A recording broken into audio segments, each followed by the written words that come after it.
Hello! Alors ce matin, je vous partage le 4e extrait du livre Fleurs de silence. Celui où je vous parle de ma vision élargie du monde des fleurs et de la nature, qui m'a aidé à apporter plus de clarté, dans ma vie. On y va? J'ai longtemps cru qu'elles n'avaient qu'une dimension esthétique, ces belles fleurs.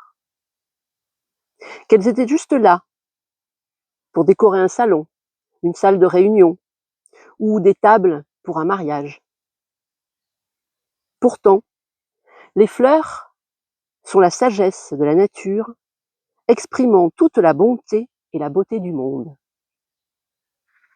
nous disait déjà au XVIIIe siècle un poète britannique. Et puis, Carl Gustav Jung nous disait: la nature n'est pas seulement matière, elle est aussi esprit. À ce moment-là, je me sens appelée vers une nouvelle expérience à vivre. À ce moment-là, je ne sais pas grand-chose de cette expérience, juste qu'elle va se passer en montagne. Je me demande comment vivre autrement dans ce monde si déconnecté de la vie, de l'amour et des valeurs qui sont les miennes. Comment intégrer dans ma propre vie, toutes ces sagesses que je découvre. Paul Lebrun, dans son livre Quête de vision, quête de sens, un rite de passage amérindien, nous dit: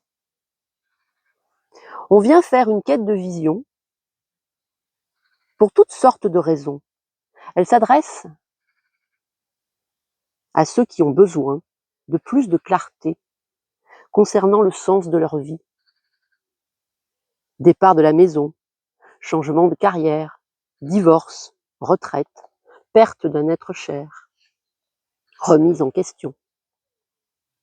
La quête de vision est une expérience intérieure puissante de transformation de la personne, de ce que nous sommes et de ce que le monde et de ce qu'est le monde, qui nous entoure. La suite demain. Belle journée.